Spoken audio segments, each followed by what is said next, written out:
Hi, I'm Euge Valovirta, and this one is about Mesa Boogie Dual Rectifier, the new multiwatt, or I don't think it's new anymore, but new to me, brand new amplifier I borrowed from Music's. Thank you. Let's listen a song first where I use the amp, and in front of the amp I have Ground King FX detonator pedal, booster, kind of like TC Electronics booster pedal to tighten the amp, and 4-in Zoom noise gate after the detonator to get rid of the hiss. The amp goes into my Marshall 9060 BV cabinet where I have Celestin Classic Lead 80 speaker. I have the vintage speakers there too, but I have two Classic Lead 80s. It's one of my new favorite speakers actually. And I'm miking that Classic Lead 80 with the Shure SM57 and SC Electronics VR1 ribbon mic. Alright, heavy metal.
yeah, some riffs and kind of the solo that was on the song. Noodling, like always. Yeah, Doogie, Boogie Rectifier, one of the, I think, which is considered the classic amps along with Marshall JZM 800 or PV5150 or Marshall Plexi. I've never been a big fan of Rectos, but I think the reason is I've never had the right boost. Because, as you probably know, they are quite flabby and no matter what you do if you don't have a right kind of boost. I tried this with SD1 and it worked actually really well. But then I tried the Ground King FX detonator and that was the thing. It tightens up the amp and they work wonderfully together. I'm using the channel 3 on the modern setting. That's what I used on the song. And if I bypass the detonator, you can hear, you know, what I'm talking about the flubbiness.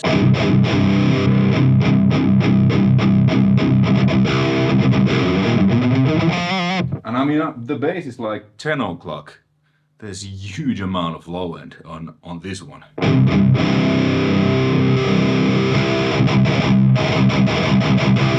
And with the detonator I could make it even tighter because there's the tight switch which just cuts more lows, and then the treble switch I kept that neutral, and then the boost is quite high, the volume boost, so I'm hitting the amp pretty hard.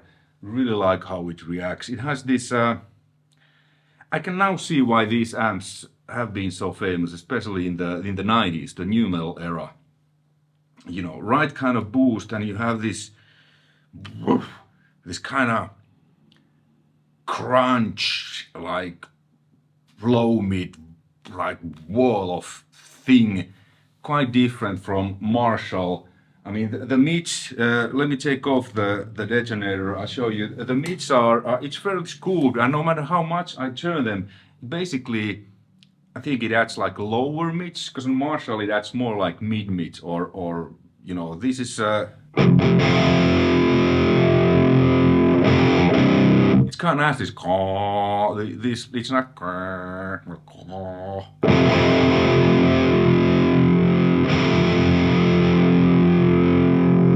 I actually like it here around 10 o'clock where it kind of opens, so it's not totally scooped too much, and I feel it gets a little boxy, like not very clear. And I feel that the control is kind of like old school amp, almost like a Plexi, so each of these controls, they affect to one another. So it's really like, you know, you need to, the bass now behaves differently depending where the mids are. Check it out.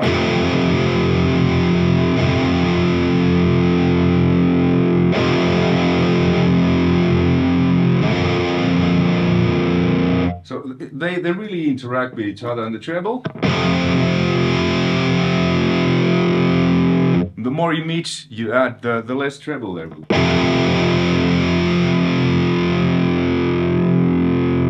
Really like a Plexi or 800 in that sense, that they are very interactive. I think I had the treble around 2 o'clock, the lows around 10 o'clock, and the mids around 10. The presence, I mean, it doesn't get harsh even when the presence max. I think I had that too around 2 o'clock. And it's on 100 watt setting. The gain is now 1 o'clock. Let me crank it.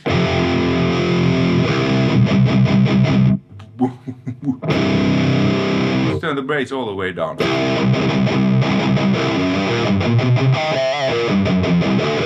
Now it's tight, but then there's a, you know, because the bass on because the EQ on the tube amps it's usually passive EQ, so you're not actually adding anything, you're cutting. So this is kind of like the amp how it sounds. Then you're just cutting stuff because it's a passive EQ. So I'm cutting a lot of lows.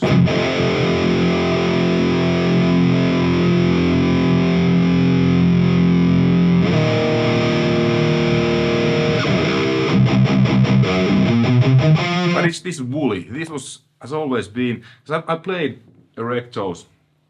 When I was in Shining, we toured with like old school amps, and it was always rental backline because you don't fly with these to shows. Or even if we had a tour, let's say European tour, which started in Germany.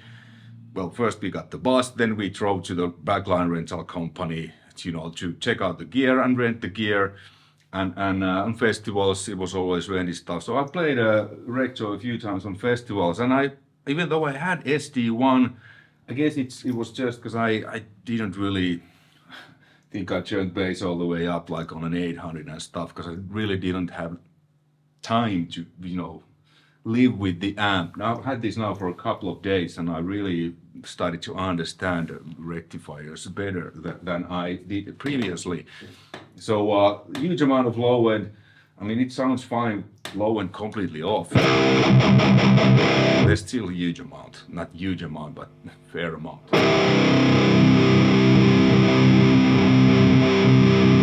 So what I find works for me the best, I dial it when I get the little bit, and then I add the detonator. There's too much gain, let's back the gain to 1 o'clock. And obviously the more gain you add, the more low end there is.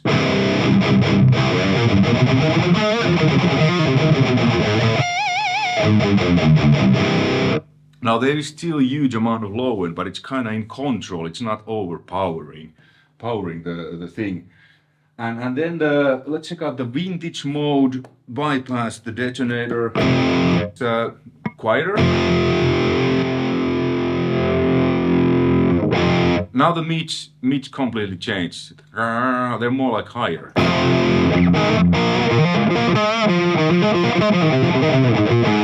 Like the vintage, so more kind of in that plexi territory. And the raw.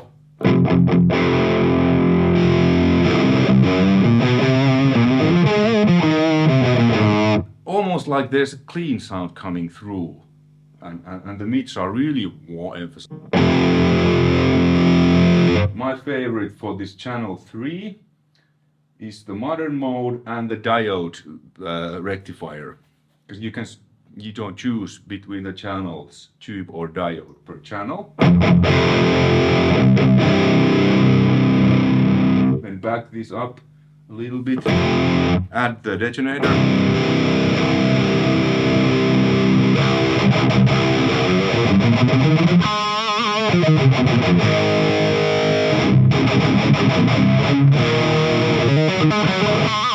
Yeah, the guitar is in standard C, ESP M1 custom from 87 with EMG 81 pickup.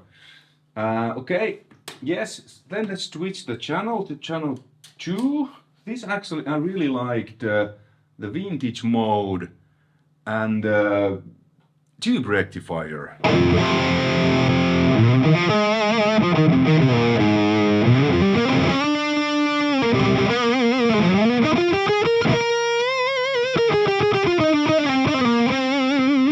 No detonator, now kind of this soft woolly sound, which actually it works really well with the Strat.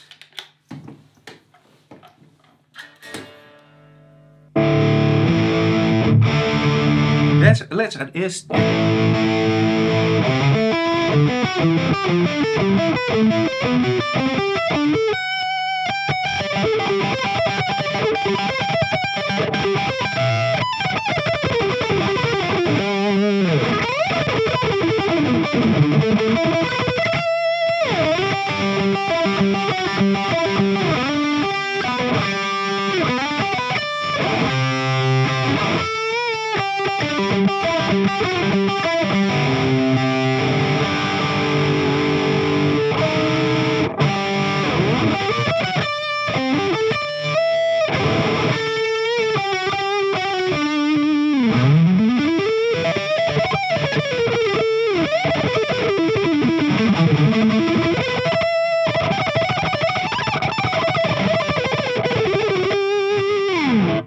Kind of this Eric Johnson style, kind of soft, but not too soft, like lead tone.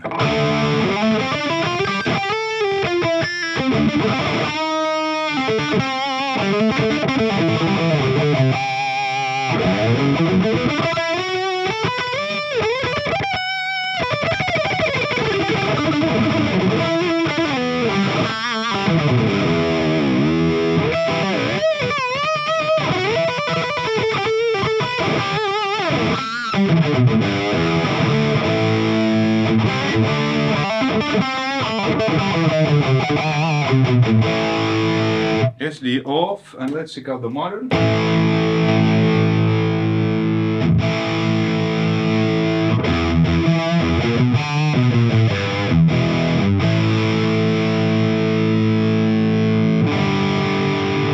Yeah, this is a bit woolly, this channel too, without the boost. Let's add the detonator.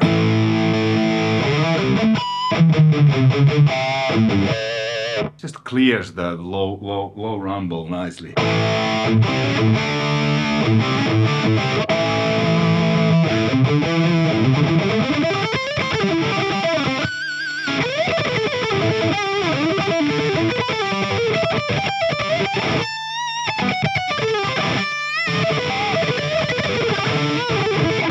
really like the feel of the channel too with the tube rectifier.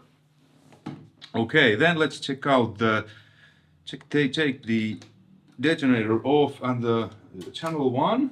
Oh yeah, the raw mode on this one.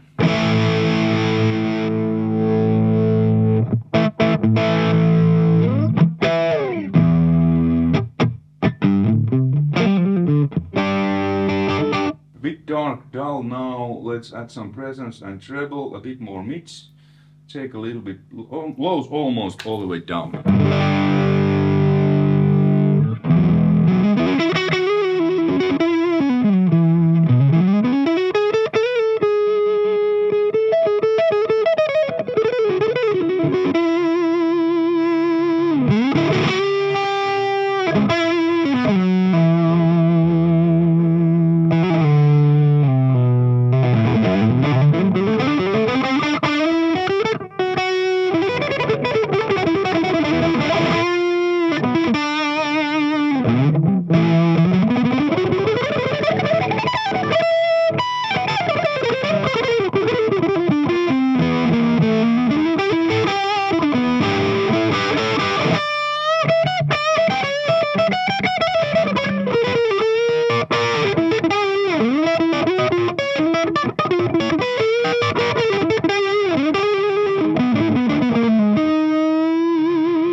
Soft, you know, even with the strat sound really full and big.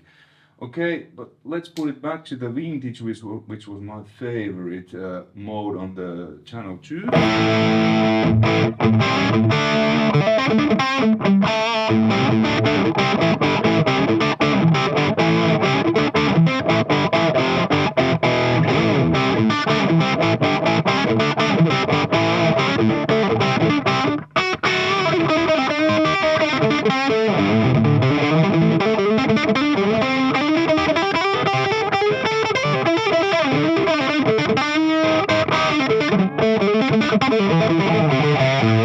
Let's put the channel 2 to diode mode.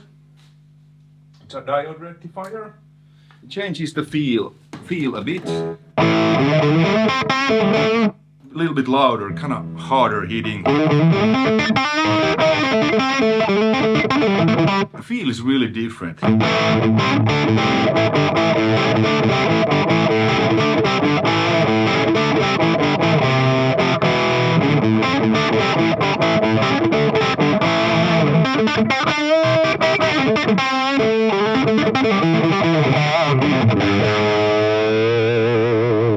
I like the tube rectifier mode more on the channel 2. Okay, then let's switch to the channel 1.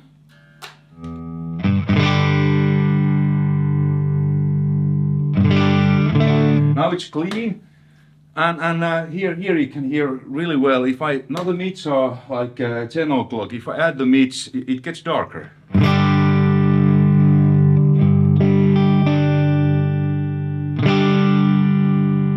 when I cut the mix, kind of the highs and the lows become more apparent. I like usually really quite scooped, clean sounds, because then you get the kind of the chime.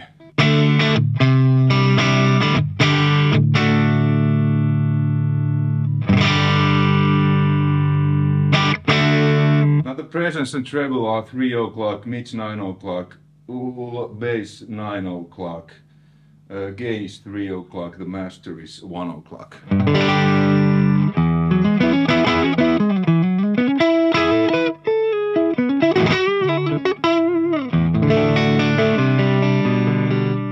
Let's add a chorus. A little bit more lows.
Yeah, nice clean chorus off. Then the push mode, which is almost like adding an overdrive pedal. Check out.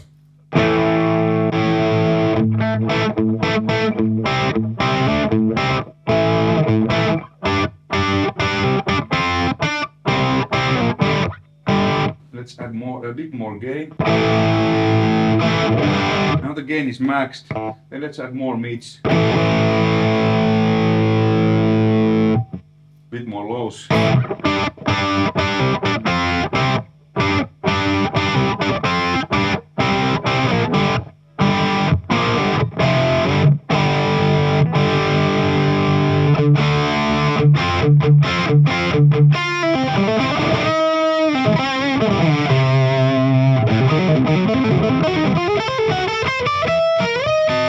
This is the diode mode.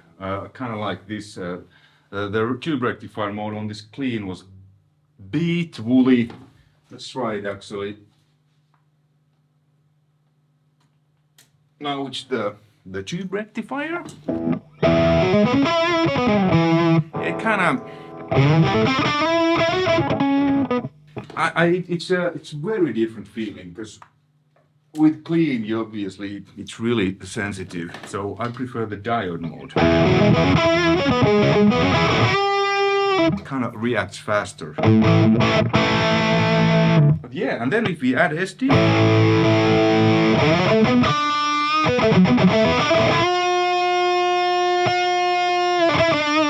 let's crank the mids, crank the treble, crank the bass, crank everything.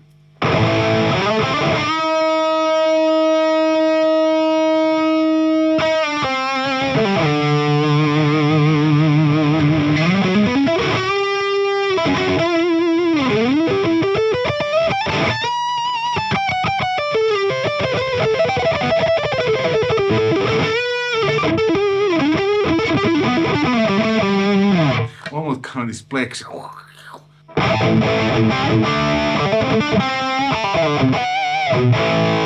Okay, back to, let's back these up a little.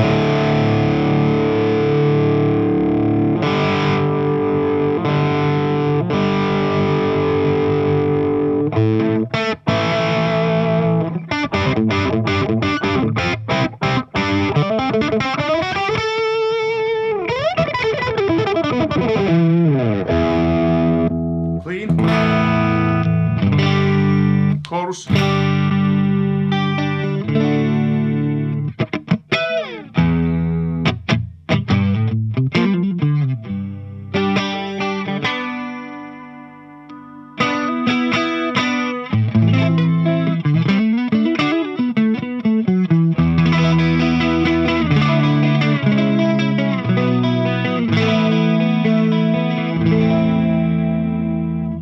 really nice clean.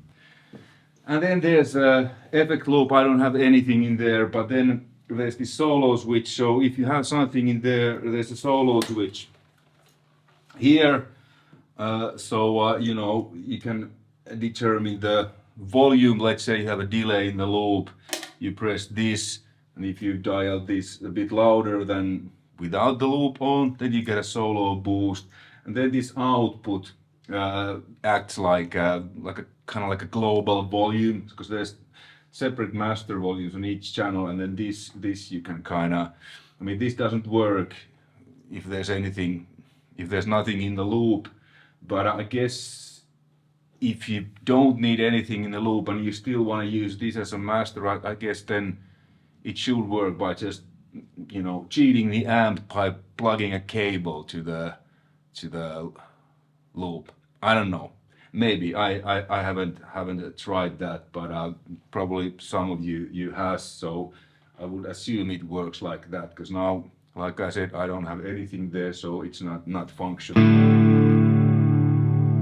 at all. And the loop on, because I don't have anything in there. You know, nothing is happening.